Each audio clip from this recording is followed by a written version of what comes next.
Well, saving for college is a priority for many parents, and one way to save is by using a 529 savings plan. But many aren't even sure what a 529 is. No, I don't know what it is. I have zero idea. I don't know what that is. I believe a 529 plan is a plan where you put money away for you start young for your children. Close. And given that today is May 29th, otherwise known as National 529 College Savings Plan Day, we figured it was a perfect time to talk to senior personal finance correspondent Sharon Epperson.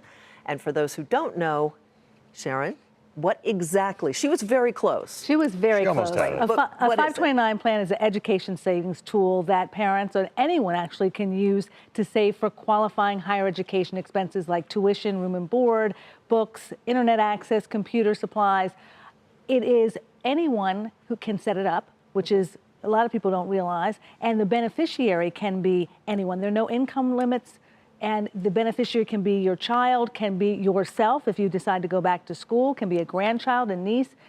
And the other great thing is it invests broadly. It invests in many different types of funds, probably not as many as you may like, but there are options there. You have to look at fees also, and you can invest in any state's plan. You don't have to invest in one just because it's set up by your state. You do it based on where you think the child's going to go to school, maybe? You don't have to do that either, but you may, depending on what kind of break you're going to get, if you do it in your state, you have a better chance of getting a state income tax deduction. Now, a wise sage told me many years ago, when you're prioritizing at a certain point, that you should save for your retirement ahead of your child's college education plan. How does this factor into all of that? You have to do both. Yeah. That's the hard part. Yes, you find that out. You actually have to do both, and you can't do either or. What you should do is get the free money first. So if you have a 401k plan at your job, you want to contribute that at least enough to get the matching contribution and get that free money.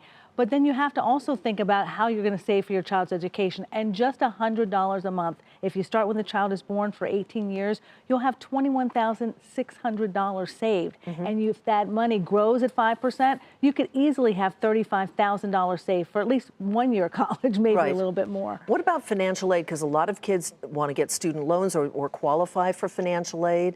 Does what you have saved in a 529 impact that? It does, because you have to include it on the FAFSA form, that free application for federal student aid form. You must include the fact that you have a 529 plan, but it'll count if it's in the parent's name as the parent's asset. And so that does not impact you as negatively as if it was the student's asset. So that's something to remember. And a lot of grandparents want to open a 529 plan for their grandkids. Exactly. That doesn't count on the FAFSA form at all. But then when they take that money out and give it to the child, that does count as the student's income. All right.